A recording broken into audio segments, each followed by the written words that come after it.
avertissement de Gnabry et de Paredes. Je sais pas, après ils ont mal débuté cette deuxième mi-temps avant l'accrochage aussi, donc bon, mais ça a été la continuité, on sentait beaucoup de nervosité. Jo, toi qui connais le haut niveau, tu sais que quand des fois ça se joue à rien sur un... Ouais, mais je sais pas, ils étaient plutôt nerveux qu'autre chose, et je sais pas si c'est cet événement qui fait que le Bayern prend le dessus. Moi je trouve pas trop. Après, moi j'ai toujours dit que on en parlait avant le match, il fallait pas que Neymar soit fantastique pour qu'il gagne seul, il gagnerait pas la Ligue des Champions, mais par rapport au fait que cette équipe commençait à être un petit peu plus soudée, etc., j'étais persuadé qu'il fallait un grand Neymar pour qu'il gagne cette Ligue des Champions. Et aujourd'hui, ça n'a pas été un grand Neymar. Face à un collectif comme le Bayern, on a vu la différence, donc c'est très cruel parce que c'est un club français et finalement on est déçu pour ça, mais c'est assez logique sur l'ensemble du match, même si en première mi-temps tu as eu des occasions. Mais ces occasions-là aussi, il faut réussir à les mettre parce que c'est pas, à part la première de Neymar, je pense que c'est un grand arrêt de Neuer.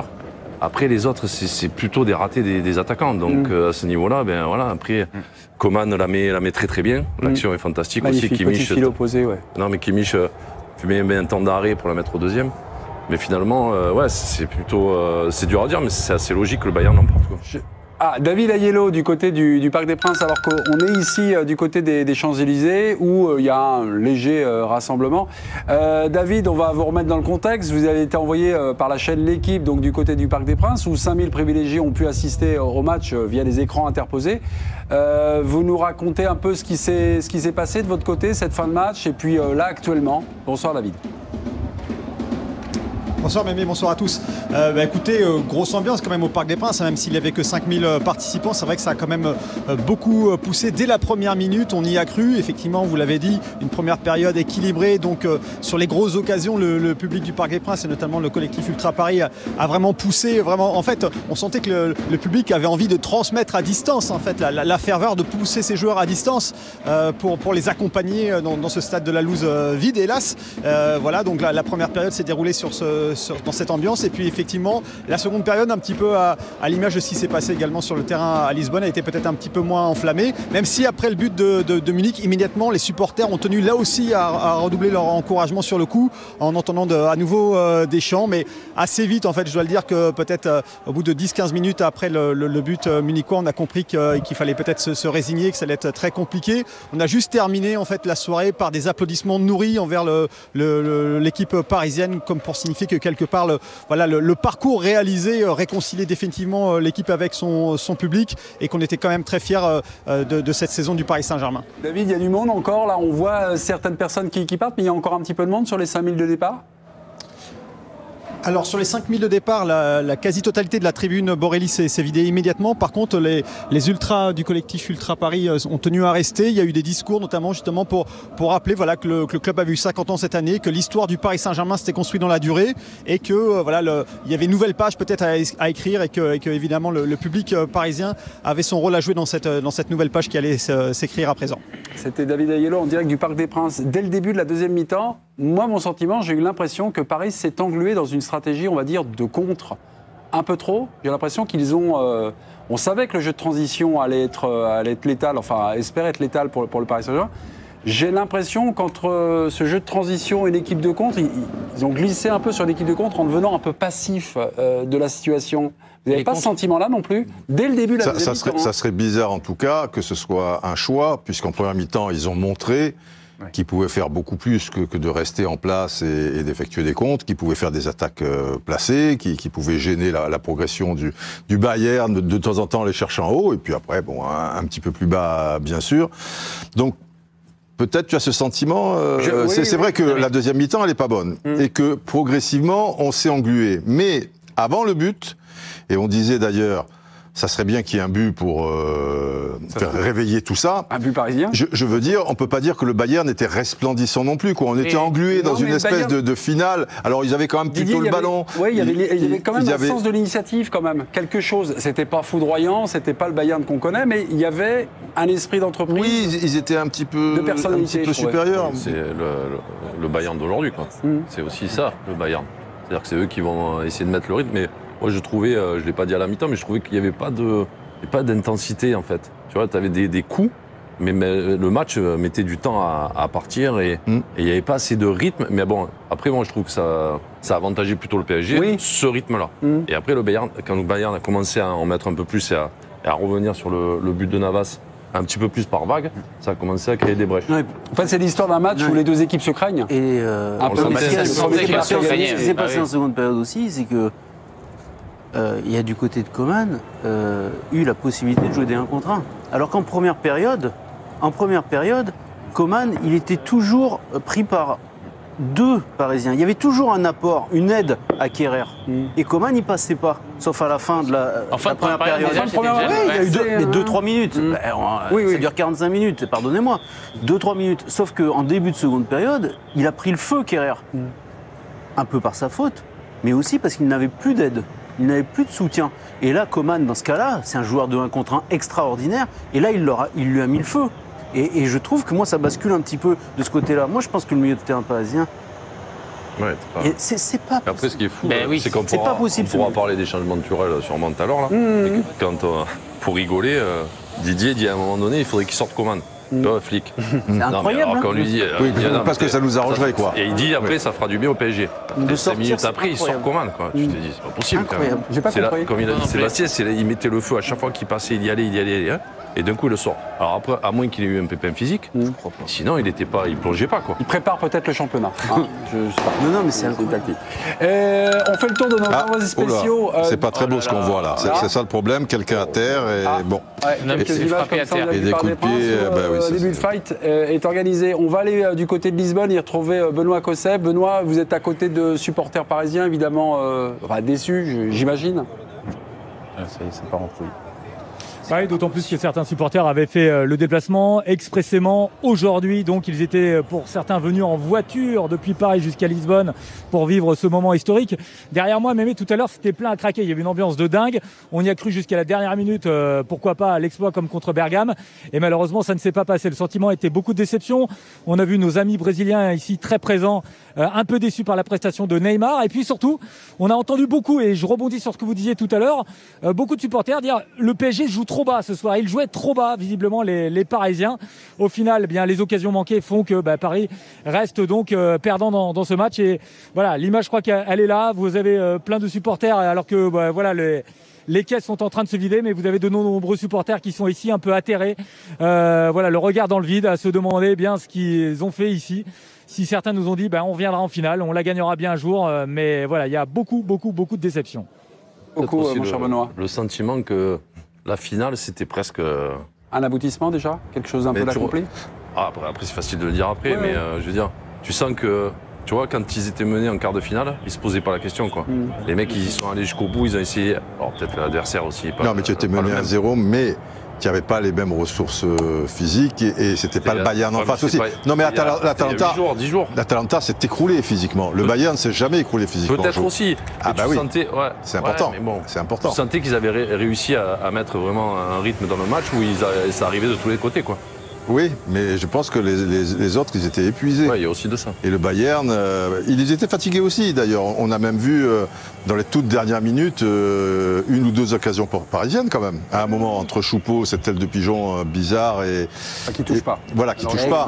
Et une autre action. Oui, mais quand ils ont essayé de bloquer Mbappé, tu sais, Thomas Müller, et après Kimmich, il n'a pas rattrapé Neymar, qu'on croyait carbo depuis longtemps. Donc les Allemands aussi, ils n'en pouvaient plus. Mais... ils étaient beaucoup plus présents quand même dans le jeu que l'Atalanta la dernière demi-heure, quoi. Et puis Mbappé, qui avait des ailes dans la dernière demi-heure contre l'Atalanta, là, j'ai l'impression que physiquement, il a une occasion vers la fin où si tout va bien, tu vois, il préfère la donner. Enfin, il est au bout du bout, hein, mais après. Sur ce match-là, effectivement, les explications sont toujours à plusieurs niveaux. C'est difficile de pointer un homme du doigt, etc. Mais c'est quand même l'échec et la faillite ce soir. Sur ce match-là, des 2 stars du Paris Saint-Germain. C'est-à-dire que tu attends quand même de Mbappé et de Neymar. C'est-à-dire qu'on les met en évidence au moment des mariages, à l'heure de l'enterrement. Il faut quand même bien dire que ce soir, ils ont aussi une grande part de responsabilité dans cette défaite, puisque Mbappé rate une occasion quand même assez incroyable à son niveau en première période. avec des si on coupe du bois, mais si à la mi-temps t'es 1-0 parce que Mbappé a marqué, le match n'est plus le même. Neymar en deuxième période a été très défaillant et donc le milieu de terrain effectivement je trouve que c'est fait manger, mais je veux dire Neymar il est aussi attendu pour faire des différences. Ce soir il n'en fait aucune et il participe même du délitement de son équipe. Je comprends ton raisonnement qui fait partie du foot d'aujourd'hui et de l'individualisation à l'extrême. Mais moi, encore une fois, pour moi, c'est ce milieu de terrain qui n'a pas la qualité technique suffisante pour exister face au Bayern de Munich qui perd ce match. Bien sûr, tu as raison, à un moment, tu mets le but, tu mets pas le but. Ok, bien sûr. Mais alors dans ce cas-là, on explique les matchs plus que par des performances individuelles. Je pense que Thiago Alcantara a survolé ce match. Effectivement, si de l'autre côté, le match il est peut-être différent. Et aussi, en deuxième période, le Paris Saint-Germain n'arrive pas à ressortir les ballons. Si tu es un joueur de la qualité technique du Alcantara de ce soir, bah peut-être que les occasions que le PSG s'est créé en première période sur des transitions, Mbappé qui sert Neymar, etc., peut-être que tu les as. C'est ce qu'il te dit. Mais c'est pour ça que je dis pas le PSG a perdu à cause de Neymar et de Mbappé. Je dis quand même qu'ils en sont aussi là. Mbappé, c'est pas responsable. On disait aussi souvent que cette équipe repose sur eux-mêmes. J'oublie un peu Di Maria, mais bon, sur les 3 de devant, si les 3 de devant ne sont pas au rendez-vous, le PSG a beaucoup plus de mal. C'est ce qu'on a vu ce soir. D'où la stratégie d'abandonner le. Et le problème, la différence avec le Bayern, c'est que, après je te laisse finir, je te laisse y aller, c'est que le Bayern, même si devant des fois c'est un peu défaillant, il y a ailleurs où ça peut compenser sans problème. Ludovic. Non, à mon sens, où la première période, ils étaient accompagnés, c'est-à-dire qu'ils ont accepté de subir et d'y aller, Mais quand c'est toi qui es chargé, et les milieux de terrain aussi, d'être devant ton but, de faire des courses de 70 mètres pour aller accompagner les attaquants et eux de faire des courses de 40 mètres, et de faire ça tout le match. Sauf que sur la deuxième période, ça ne s'est pas passé comme ça. Sur la deuxième période, ils sont restés plutôt bas. Et ils ont décidé de ne plus. Alors je ne sais pas pourquoi. Est-ce que c'était physique mais en tout cas, la défense n'est jamais remontée d'un cran pour pouvoir filer un coup de main. Dans ce que vous nous dites, les lignes se sont distendues. Première mi-temps où on fait un peu l'essuie-glace et on va accompagner tout ça. Ça leur a fait mal. Le petit coup de pompe physique, il peut éventuellement être envisagé. Et pour moi, après les lignes se sont forcément distendues. Il faut voir les courses que font les écarts de course que font les mecs au milieu. C'est-à-dire que déjà, ils n'ont pas de maîtrise technique. Donc déjà, sur la possession du ballon, c'est très compliqué. Essentiel, ça. Le nombre de ballons perdus par Marquinhos, par Herrera, ses premières relances. On le savait avant le match, que la maîtrise technique, de quel côté. Mais en première période, tu t'en sors mieux. Mais à partir du moment où tu es mené, essaye de changer le rapport de force. Les deux devant, à chaque fois, ils prenaient le ballon, ils touchaient le ballon dans le rond central. Peut-être un peu. Et tu le sens à la fin. Même Mbappé doit aller chercher Zouleux en 1 contre 1. Il n'a même plus la force d'aller le chercher. À force de courir après le ballon, à un moment donné, physiquement, t'exploses. Et puis, c'est en deuxième mi-temps, il y avait beaucoup. Donc moi, je veux bien le milieu de terrain. Mais à un moment donné, la défense, elle doit aussi accompagner pour te permettre de faire moins de kilomètres. On va aller voir France Piron pour les premières actions, quelques images peut-être. France, qu'avez-vous à nous proposer à quelques minutes du coup de sifflet final? France, je vous ai pris, j'ai l'impression, un petit peu... Non, j'ai plein de choses pour vous. J'ai surtout les larmes de Neymar. Je trouve ça assez tristoun. Regardez, il était en larmes quasiment tout le temps, même pendant la cérémonie. Je ne sais pas si on est connecté avec la tablette ou pas. On n'a pas la tablette. Ah, c'est dommage. Je vous le fais, Neymar qui pleure. Mais bref, il était inconsolable, le Brésilien. Je vais vous remettre ça. J'ai des petites réactions de la part de Madame la ministre. Forcément, Roxana Maracineanu, la ministre des Sports. On y va avec la tablette. Voilà. Mes sincères et chaleureuses félicitations au PSG qui a été au bout de ses forces. Vous avez tout tenté. Merci. On est triste mais fiers de vous. Bravo Bayern. Et puis, vous me disiez les photos de Neymar en pleurs. Vous l'avez défilé à droite. Là, il était inconsolable, le Brésilien, et même pris dans les bras de David Alaba. Les images, on va les revoir avec le Bayern qui soulève la plus prestigieuse des compétitions européennes avec Manuel Neuer évidemment, et Dieu sait s'il a été important, le gardien allemand ce soir, et notamment sur les occasions parisiennes et sur Neymar qui bute sur lui une première fois et une deuxième fois. Et on n'a pas réussi à transpercer le gardien allemand, même Kylian Mbappé n'a pas réussi son coup. Et la réponse du Bayern, elle arrive à la 60e minute sur un centre de Kimmich pour la tête de Kingsley Coman au second poteau. C'est l'ancien Parisien qui trompe Navas pour l'ouverture du score. Thilo Kehrer était un peu juste sur ce coup-là. Ça fait 1-0 pour le Bayern. Quand Roxana Maracineanu dit que les Parisiens ont tout donné, oui, vous avez le sentiment qu'ils sont allés vraiment au fond d'eux-mêmes, qu'ils ne pouvaient pas donner plus ce soir? Je pense que oui. Oui. Après, la différence, c'est que les rentrants aussi n'ont pas amené grand-chose. Non. Par rapport à... Verratti, qu'on espérait un peu. Verratti, on a senti, tu as vu le premier ballon, il marche un peu dessus. 5 minutes après, il veut faire une feinte, il remarche dessus. Tu sens que le mec, il n'était pas Après Draxler, je sais pas.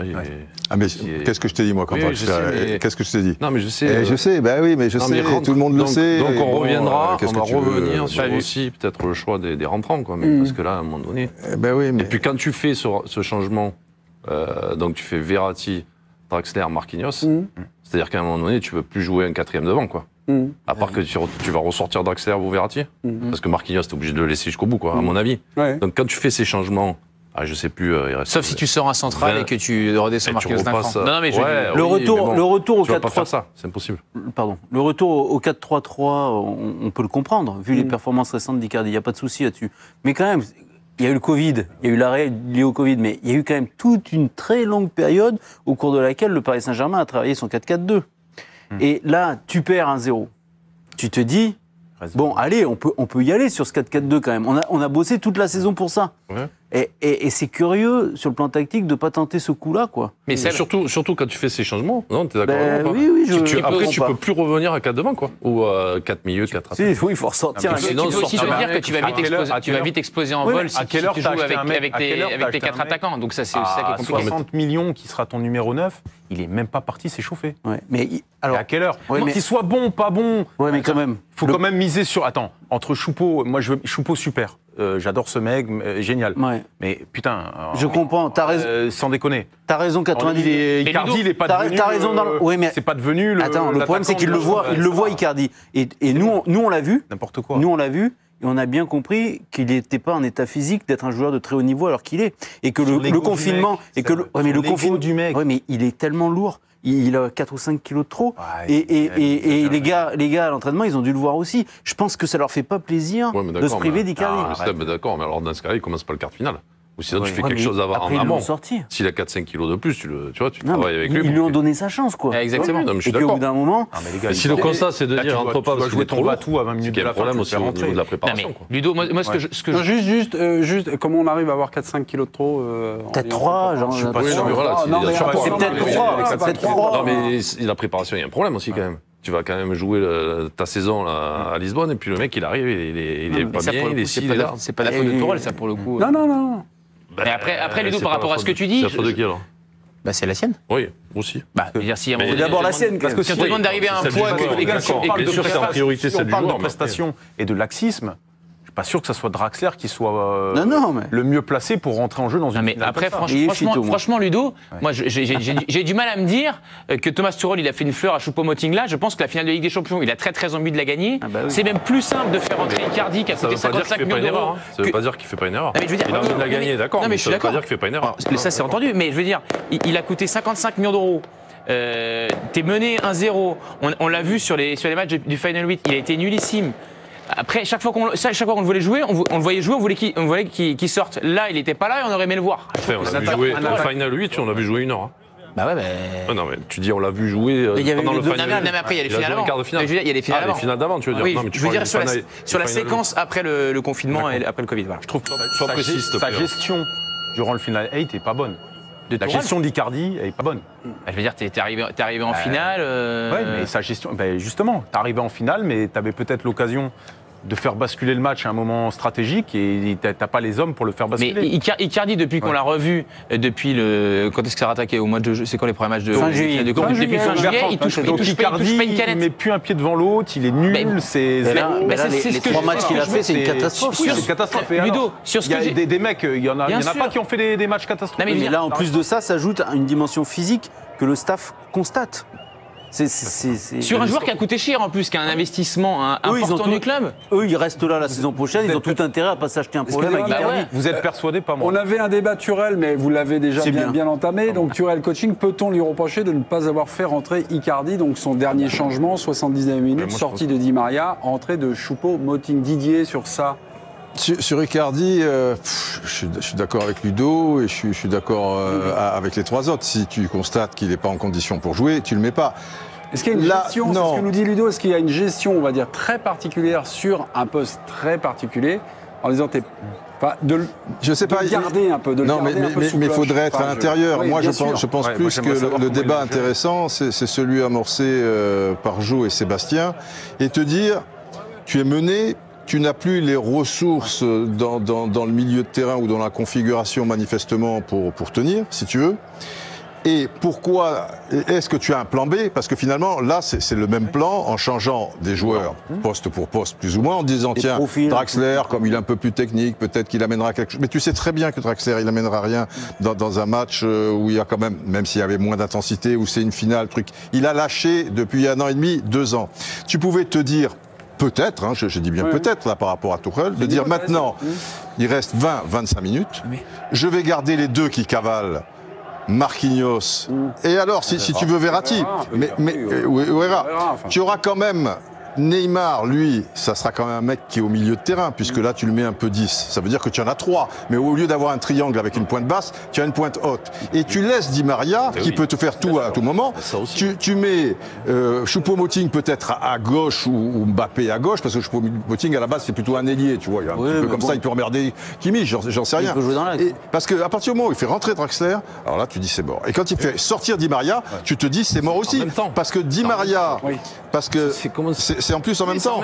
C'est en même temps. Tu es sûr que c'est en même temps? Je le vois pas là. Je le vois pas là, Di Maria. C'est le bloc. Non, mais c'est Di Maria et. Non, c'est Di Maria et Kurzawa.